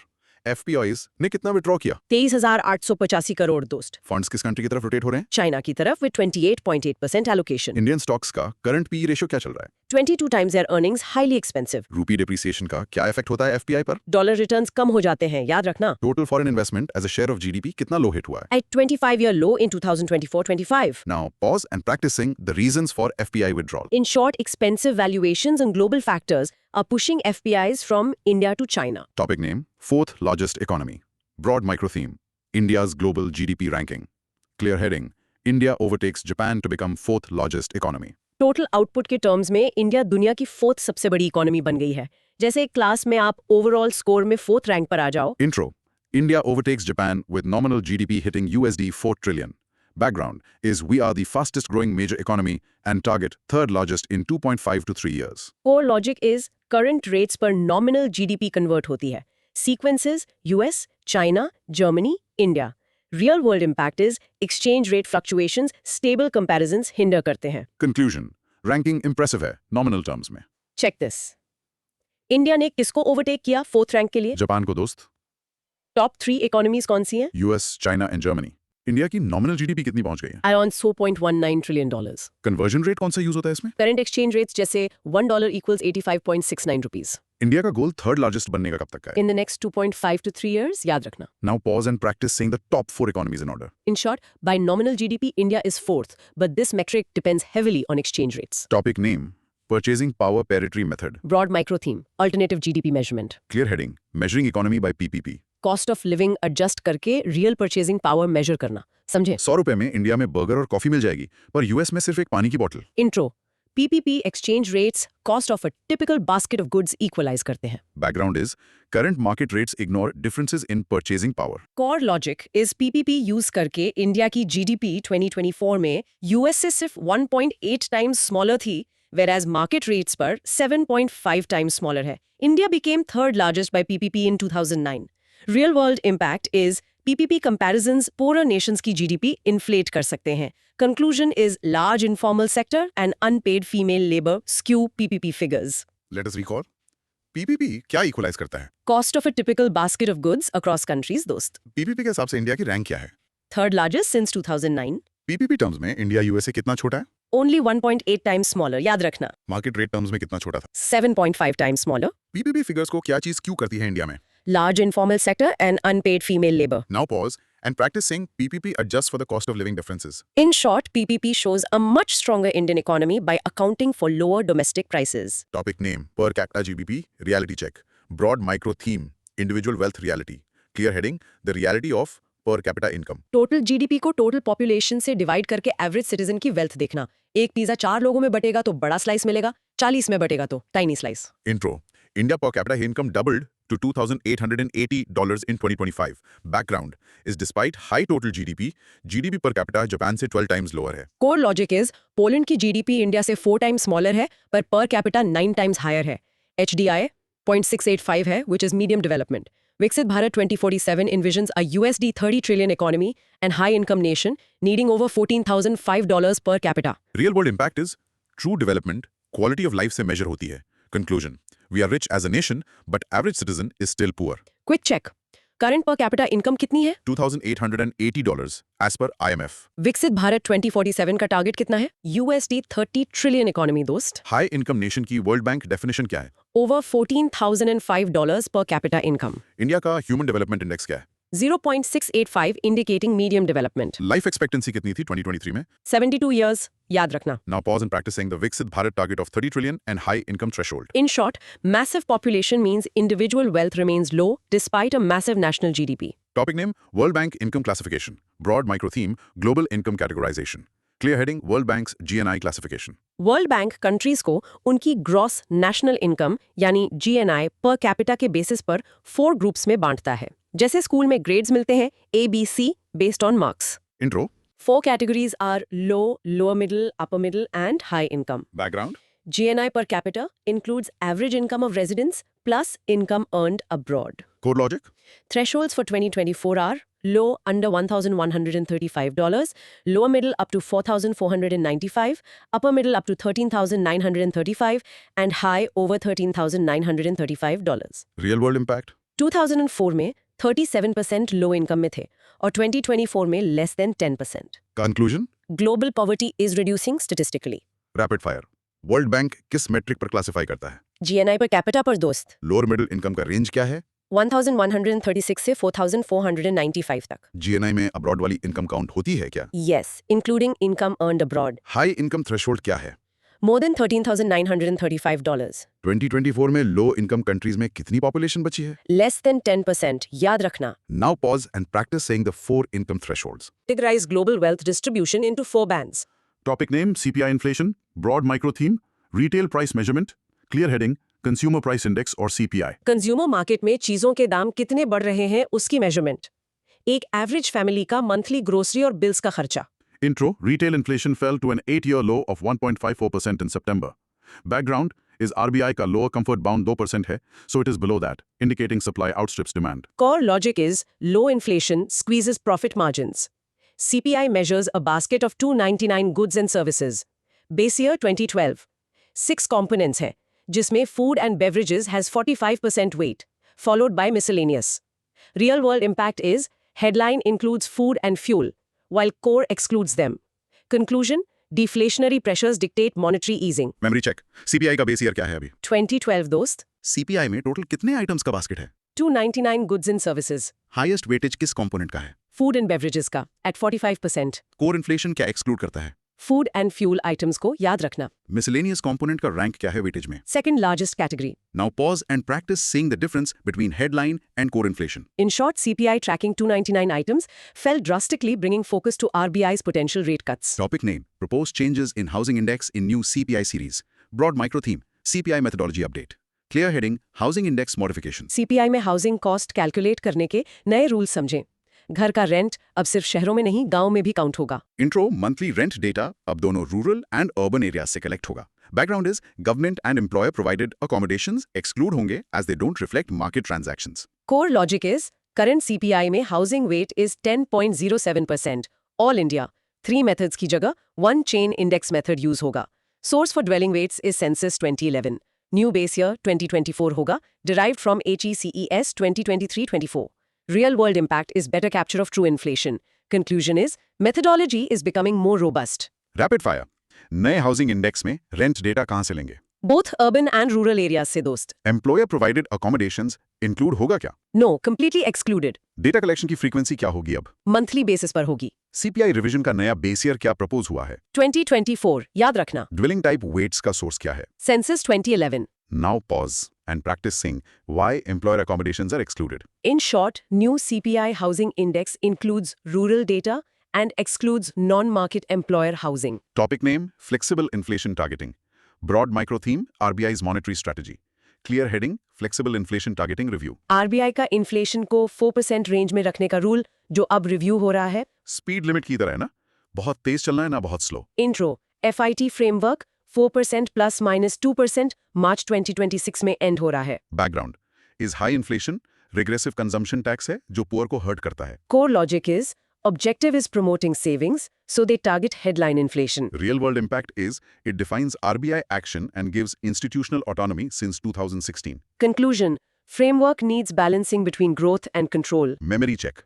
FIT framework का target क्या है? 4% with a margin of plus minus 2%. FIT framework कब adopt हुआ था? In 2016 दोस्त। अगर सेविंग्स प्रमोट करनी है तो कौन सा इन्फ्लेशन टारगेट करें? हेडलाइन इन्फ्लेशन ये फ्रेमवर्क कब एंड हो रहा है? मार्च 2026 में अंडर रिव्यू है। हाई इन्फ्लेशन कैसा टैक्स माना जाता है? अ रिग्रेसिव कंजम्पशन टैक्स याद रखना। Now pause and practice saying flexible inflation targeting ranges from 2% to 6%. In short, FIT guides RBI to maintain 4% inflation currently under review. Topic name, acceptable level of inflation. Broad micro theme, growth versus inflation trade-off. Clear heading, the threshold of acceptable inflation. कितनी महंगाई growth के लिए अच्छी है और कितनी नुकसानदायक? Workout में थोड़ा पेन मसल बिल्ड करता है, बहुत ज्यादा pain injury. Intro, Phillips curve studies argue growth and inflation trade-off. Background is low inflation short run में growth facilitate करती है but high hurts growth. Core logic is threshold inflation concept dictates beyond 6% inflation growth rate declines sharply. Historically 1970s and 80s में high inflation resulted from monetization of fiscal deficit. Real world impact is policymakers strictly cap it at 6%. Conclusion, inflation beyond 6% is universally destructive. Rapid fire. Growth inflation का trade off कौन सा curve बताता है? Phillips curve दोस्त। Data के हिसाब से growth rate कब डिक्लाइन करता है? Beyond 6% inflation, इस 6% लिमिट को क्या बोलते हैं? threshold inflation concept याद रखना। 1970s एंड 80s में हाई इन्फ्लेशन का रीजन क्या था? Monetization of fiscal deficit. No inflation short run में क्या करता है? It facilitates growth. Now pause and practice saying Phillips curve shows growth inflation trade-off. In short, inflation up to 6% can support growth, but beyond that, it severely harms the economy. Topic name, IMF, National Account Statistics. Broad micro theme, Global Audit of Indian Data. Clear heading, IMF grading of India NAS. IMF ने India के GDP data collection methods को C grade दिया है, समझे? जैसे maths में steps गलत होने पर फाइनल आंसर सही होने के बावजूद कम मार्क्स मिलते हैं। Intro. IMF annual review gave India NAS a C grade. Background is across all data categories, India received B, but NAS received C. Core logic weaknesses, outdated base year 2011-12, and use of WPI instead of PPI as deflators. Next series में GST data include होगा। Expenditure approach और informal sector coverage बढ़ाने की जरूरत है। Real world impact impacts global investor trust. Conclusion: data collection methodology urgently needs modernization. Memory check. IMF ने India के NAS को क्या ग्रेड दिया? Grade C दोस्त। IMF ने किस इंडेक्स की यूज टू पॉइंट आउट किया as a deflator? Use of WPI instead of PPI याद रखना। 2011-12 सीरीज में कॉर्पोरेट डेटा कहां से आया था? MCA 21 database से। C ग्रेड का मीनिंग क्या है IMF सिस्टम में? Shortcomings that somewhat hamper surveillance. Now pause and practice saying the methodological weaknesses pointed out by IMF. In short, outdated base years and using WPI as a deflator earned India a C grade from the IMF. Topic name: IMF rating. Broad micro theme: IMF surveillance grades. Clear heading: Understanding IMF data ratings. IMF A से D तक grade देता है based on data reliability. Quality inspection rating for a restaurant kitchen. Intro. IMF ratings range from A to D. Background: ये grading macroeconomic surveillance के लिए use होती है. Core logic is A means adequate for surveillance, B means broadly adequate, C means somewhat hamper surveillance, D means serious shortcomings that significantly hamper surveillance. Real-world impact defines global standards. Conclusion: India sits at C for national accounts, requiring upgrade. Rapid fire. IMF ratings कितने grades में divided हैं? 4 grades, A, B, C and D. A rating का मतलब क्या है? Data is adequate for surveillance, दोस्त. Broadly adequate data को क्या grade मिलता है? Grade B. Serious shortcomings को कौन सा grade मिलता है? Grade D. याद रखना. C rating का keyboard definition क्या है? Somewhat hamper surveillance. Now pause and practice saying the definition of IMF C rating. In short, a simple A to D scale evaluates how reliable a country's economic data is. Topic name: GDP growth. Broad micro theme: Components and criticisms of GDP. Clear heading: GDP growth, dynamics and anomalies. GDP बढ़ रही है, पर इसके पीछे के technical reasons क्या हैं और क्या इश्यूज हैं? गाड़ी फास्ट चल रही है, पर स्पीडोमीटर ग्लिच कर रहा है। Intro. MOSP data shows sharply higher GDP driven by a very low deflator. Background is lower nominal GDP growth से गवर्नमेंट का फिस्कल डेफिसिट टारगेट अचीव करना डिफिकल्ट होगा. Core logic is gross fixed capital formation यानी GFCF में कोई upswing नहीं है. Unrealistically low GDP deflator 0.5% inflation imply करता है. Biggest issue is informal sector accurately capture नहीं होता. Services sector grew by 9.2%. Real world impact misleading data policy missteps cause कर सकता है. Conclusion: GDP numbers look good but structural issues remain. Memory check. Higher real GDP currently किस वजह से दिख रही है? Very low deflator की वजह से दोस्त. डिफ्लेटर कितना इन्फ्लेशन इंप्लाई कर रहा है यहाँ? Only 0.5%. Fiscal deficit target achieve करना हार्ड क्यों होगा? Lower nominal GDP growth के कारण. सर्विसेज सेक्टर कितना ग्रो किया? 9.2% याद रखना. जीडीपी कैलकुलेशंस में सबसे बड़ा ब्लाइंड स्पॉट क्या है? The informal sector. Now pause and practice saying a low deflator artificially inflates real GDP growth. In short, high real GDP numbers are masking low nominal growth and a struggling informal sector. Topic name: New base year. Broad macro theme: Economic data revamp. Clear heading: Overhauling economic base years. Economic calculations की starting point को update करना ताकि data current reality reflect करे. अपनी progress measure करने के लिए बचपन की height से नहीं पिछले साल की height से compare करना. Intro. MOSPI, GDP, IIP और CPI के base years revise कर रहा है. Background is नए indicators और digital footprint include करने के लिए. Core logic: GDP new base 2022-23 होगा, CPI new base 2024 होगा, derived from HCS 2023-24. GDP अब GST, UPI और ई-वाहन पोर्टल डेटा यूज करेगा. HCS अब हर 3 साल में होगा, पहले 5 साल था. Real world impact is more accurate policy targeting. Conclusion: India's statistical framework is entering the digital age. Rapid fire. GDP का नया base year क्या होगा? FY 2022-23 दोस्त. CPI का नया base year क्या डिसाइड हुआ है? 2024. CPI आइटम बास्केट किस सर्वे से बनेगा? HCS 2023-24 से याद रखना. GDP कैलकुलेशन में नई चीजें क्या ऐड होंगी? GST डेटा, UPI transactions, ई-वाहन डेटा. HCS अब कितने साल में होगा? Every 3 years. Now pause and practice saying the new base years for GDP, IP and CPI. In short, MOSPI is updating base years and integrating modern digital data points like UPI. Topic name: GDP. Broad micro theme: Core macro definitions. Clear heading: GDP core concepts unpacked. GDP के various technical terms का breakdown समझें।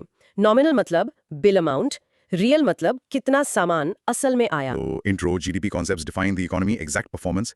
Background is only final goods are counted, intermediate excluded to avoid double counting. Core logic. Nominal is at current prices, real is inflation adjusted. GDP deflator is nominal divided by real multiplied by 100. GFCF is total investment, currently 34 to 35% of GDP. ICO is extra investment needed for one extra unit of output. Lower is better. Hindu growth rate was coined by Raj Krishna for 3.5% sluggish growth. Real world impact, ICO defines efficiency. Conclusion, GFCF lifts economy. ICO measures how smart that lifting is. Memory check.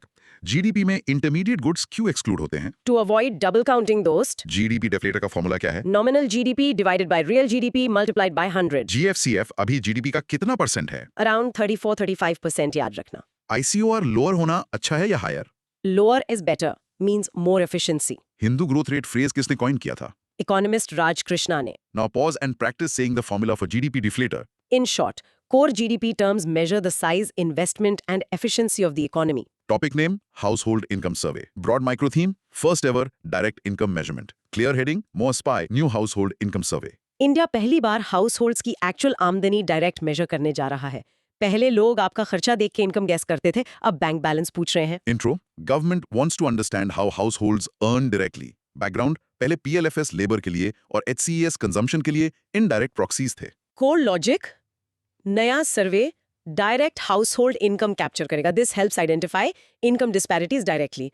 Real world impact is true poverty parameters मिलेंगे। Conclusion, a paradigm shift in capturing wealth distribution. Rapid fire, ये नया survey directly क्या measure करेगा? Household income directly दोस्त। पहले income के लिए कौन सा सर्वे प्रॉक्सी यूज होता था? HCES कंजम्पशन बेस्ड, याद रखना। PLFS किस चीज पर फोकस करता है? सिर्फ लेबर मार्केट अर्निंग्स पर। इसका प्राइमरी ऑब्जेक्टिव क्या है? To offer insights into income distribution and class dynamics. ये सर्वे कौन कंडक्ट कर रहा है? MOSP दोस्त। Now pause and practice saying direct income capture replaces consumption proxy. In short, MOSP is shifting from guessing income via expenses to directly asking what people earn. हमारा topic है scope and coverage. Broad, micro theme, details of the income survey. Clear heading, granular details of the income survey. नए सर्वे में exactly क्या-क्या questions पूछे जाएंगे समझें। Salary के अलावा टिप्स, बोनस और गवर्नमेंट फंड्स काउंट होंगे। Intro, सर्वे का कवरेज बहुत एक्सटेंसिव होगा। बैकग्राउंड, सोशल ग्रुप, ऑक्यूपेशन और रिलीजन रिकॉर्ड होगा। Core logic includes regular salaries with overtime, casual workers, daily wages and tips, rural self-employed crop value check होगा। EMI based spending समझने के लिए लोन repayments track होंगे। First time funds received via state and union schemes add होंगे। Real world impact EMI tracking urban stress reveal करेगी। Conclusion, fully comprehensive view of financial health. Memory check, casual workers के क्या items include होंगे? Average daily wages और tips भी दोस्त। Loans का कौन सा एस्पेक्ट ट्रैक होगा? Loan repayments as a share of income. सबसे पहले सर्वे में क्या कैप्चर हो रहा है? Funds received through government schemes, याद रखना। रेगुलर सैलरी में ओवरटाइम काउंट होगा? Yes, allowances and overtime sub. Rural areas के लिए सेल्फ एम्प्लॉयड इनकम में क्या काउंट होगा? Type, quantity and value of crops sold.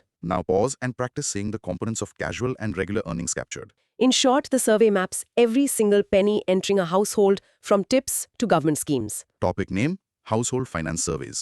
Broad micro theme, tracking debt and agriculture wealth. Clear heading, AIDS and SAS. MOPSP के दो major surveys जो rural urban उधारी और फार्मर्स की वेल्थ मेजर करते हैं। एक गांव में किसान पर कितना लोन है और जमीन कितनी है। Intro, MOSPI will conduct AIDS and SAS between 2026 and 2027. Background, AIDS debt देखता है and SAS agri households data 2003 से ला रहा है। Core logic, AIDIDIS, All India Debt and Investment Survey, assess inequality in asset distribution used by RBI. SAS, Situation Assessment Survey, gathers data on agri-income used by NITI Aayog. Real world impact determines agriculture subsidies. Conclusion, crucial for understanding rural credit economy. Rapid fire, AIDIS का full form क्या है? All India Debt and Investment Survey दोस्त। SAS कब launch हुआ था? 2003 में याद रखना। AIDIS मेनली क्या मेजर करता है? Household indebtedness or asset ownership. ये सर्वेस कब शेड्यूल हुए हैं? Between 2026 and 2027. SAS का डेटा मेनली कौन यूज करता है? NITI Aayog or Ministry of Agriculture. Now pause and practice saying AIDIS measures debt, SAS measures farmer welfare. In short, AIDIDs and SAS provide critical data on national debt and agricultural health. Topic name: MSME Facts. Broad micro theme: Small business economy. Clear heading: State of MSMEs in India. MSMEs economy की backbone है, पर women entrepreneurs का challenge बाकी है, समझे? Local bakery contributing to national GDP. Intro: MSMEs ने 2024 में GDP में nearly 30% contribute किया. Background: Women-owned MSMEs constitute 20% of registered MSMEs. Core logic, but women contribute only 10% of turnover and receive 11 to 15% investment. Under PMMY, Mudra, 64% loan accounts women के हैं. Udyam Assist portal launched to bring informal micro enterprises, yani IMEs, into priority sector lending. Real-world impact, formalization of women-led micro businesses. Conclusion, women participate widely but need capital scaling. Memory check: MSMEs का GDP contribution कितना था 2024 में? Nearly 30% दोस्त. Women-owned MSMEs का investment share कितना है? Only 11 to 15%, याद रखना. PMMAE में कितने % लोन अकाउंट्स वुमेन के हैं? 64%. उद्यम असिस्ट पोर्टल का मेन गोल क्या है? Informal micro enterprises को priority sector lending net में लाना. 2024 में रजिस्टर्ड IMEs में वुमेन ओनरशिप कितनी है? 70.5%. Now pause and practice saying Udyam Assist portal formalizes informal micro enterprises. In short, MSMEs contribute 30% to GDP with strong women participation but low turnover share. Topic name: MSMEs and QCOs. Broad micro theme: Quality standards versus costs. Clear heading: MSMEs versus quality control orders. BIS mandatory quality standards लगा रहा है, जो MSMEs को expensive लग रहा है. Local toy maker को अब expensive ISI testing करवानी पड़ेगी. Intro: BIS Bureau of Indian Standards ने last 3 years में 84 QCOs issue किए. Background: QCOs quality control orders हैं, legal orders है under BIS Act. Core logic: इनके बिना product sell नहीं हो सकते for public interest. Issue MSMEs complain करते हैं कि QCOs non-tariff barriers बन गए हैं and compliance cost high है. Real world impact: quality बढ़ती है but small players out of business हो सकते हैं. Conclusion: balancing quality standards with MSMEs affordability is tough. Rapid fire: QCOs कौन administer करता है? BIS दोस्त. Last 3 years में कितने QCOs issue हुए? 84 QCOs, याद रखना. QCOs किस एक्ट के अंडर आते हैं? Under the BIS Act. MSMEs का क्या कंप्लेंट है QCOs को लेकर? कि ये नॉन टैरिफ बैरियर्स हैं जो कॉस्ट बढ़ाते हैं. BIS सर्टिफिकेशन जनरली वॉलंटरी है या compulsory? Voluntary but gov compulsory कर सकती है. Now pause and practice saying QCOs act as non-tariff barriers for MSMEs. In short, strict BIS quality orders improve products but impose high compliance costs. Enhancing Mudra loan limits.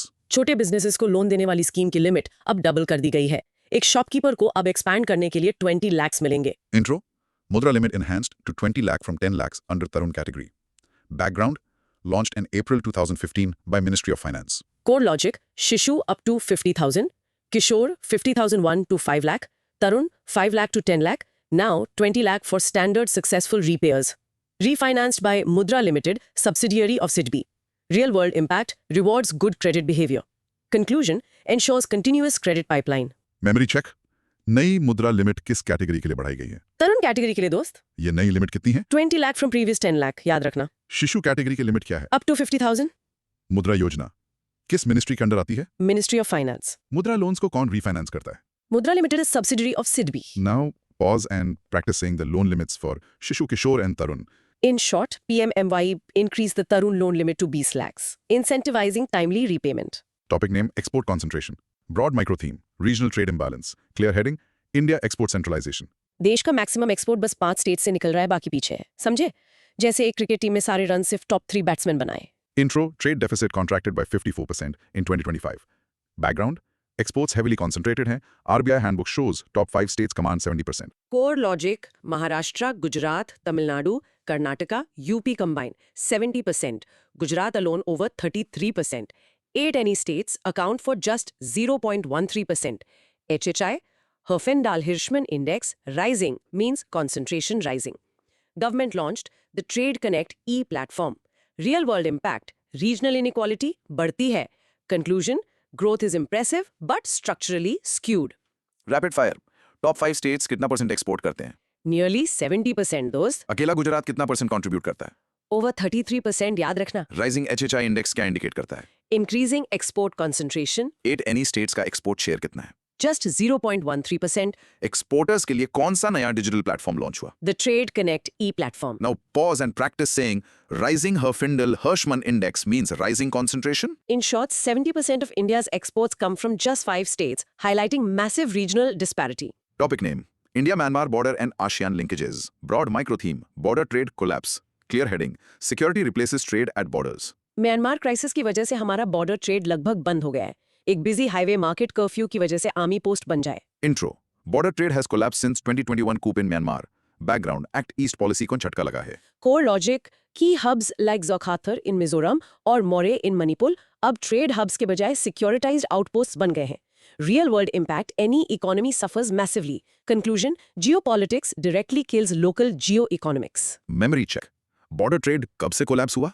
2021 Myanmar कू के बाद से दोस्त। जोखाथर trade hub किस state में है? मिजोरम में, याद रखना। मोरे बॉर्डर टाउन कहाँ है? मणिपुर में। ये हब्स अब क्या बन गए हैं? सिक्योरिटाइज्ड आउटपोस्ट्स। इसका इम्पैक्ट मेनली किस रीजन पर पड़ा है? नॉर्थ ईस्ट की इकोनॉमी और ASEAN लिंकेजेस पर। Now pause and practice saying Zokhavthar in Mizoram, Moreh in Manipur. In short, the 2021 Myanmar coup turned bustling border trade towns into security checkpoints. Topic name: Gold. Broad micro theme: India ultimate safe asset. Clear heading: the golden domestic asset. Global FDI गिर रहा है, पर Indian households का पैसा gold में safe है। Cool ना? देसी फैमिलीज लॉकर की ज्वेलरी पर ट्रस्ट करती हैं। Intro: India attracted over $1 trillion gross FDI since 2000, but 2024 saw a fall. Background: gold remains the most compelling domestic asset. Core logic: Indian households hold 25,000 tons of gold, largest private reserve globally. Value is $2.4 trillion, over 55% of GDP. Issue is, India meets 87% of domestic demand via imports, forming 8% of total import bill. Real world impact: massive wealth is locked in unproductive assets. Conclusion: financial safety net, but an economic drain. Rapid fire: Indian households के पास लगभग कितना gold है? Around 25,000 tons, दोस्त। इसकी total value GDP का कितना percent है? Over 55% of India GDP, याद रखना। हम अपनी गोल्ड डिमांड का कितना परसेंट इंपोर्ट करते हैं? 87%. टोटल इंपोर्ट बिल में गोल्ड का शेयर कितना है? About 8%. प्राइवेट रिजर्व लेवल पे इंडिया की रैंक क्या है? Largest private reserve in the world. Now pause and practice saying 25,000 tons of gold equals 2.4 trillion. In short, Indian families hold more wealth in gold than total bank credit, making us import dependent. Topic name: Silver. Broad micro theme: curbing unauthorized trade. Clear heading: restricting Thai silver influx. DGFT ने silver import पर रोक लगाई ताकि FTAs का गलत फायदा ना उठाया जाए। फ्री एंट्री पास का मिसयूज रोकने के लिए ID चेक लगाना। Intro: DGFT restricted import of plain silver jewelry without valid authorization. Background follows: a steep 330% surge driven majorly by Thailand. Core logic traders free trade agreements का circumvention कर रहे थे, resulting in massive jumps. Real world impact: stops tax evasion and protects domestic makers. Conclusion: trade data monitoring fixes policy loopholes. Memory check: DGFT ने किस item पर restriction लगाई? Plain silver jewelry पर दोस्त. ये रिस्ट्रिक्शन क्यों लगानी पड़ी? To curb misuse of FTAs. याद रखना. किस कंट्री से इंपोर्ट में सबसे ज्यादा सर्ज आया? थाईलैंड से? इंपोर्ट कितने परसेंट सर्ज हुआ था? A massive 330% surge. इंपोर्ट के लिए अब क्या जरूरी है? Valid import authorization from DGFT. Now pause and practice saying DGFT controls imports to prevent FTA circumvention. In short, a 330% surge in Thai silver forced the government to restrict imports. Topic name: RoDTEP. Broad micro theme. Export tax refunds. Clear heading: extension of RoDTP scheme. Exporters को taxes और duties का refund देने वाली scheme को extend कर दिया है। Online shopping पर रिटर्न करने पर पूरा शिपिंग चार्ज वापस मिलना. Intro: GoI extended remission of duties and taxes on exported products until March 2026. Background: Launched in 2021, earlier expiring Feb 2025. Core Logic provides refunds for embedded duties not refunded under other schemes, restored for advance authorization holders, export-oriented units or SEZ units. Real-world impact keeps Indian exports price competitive globally.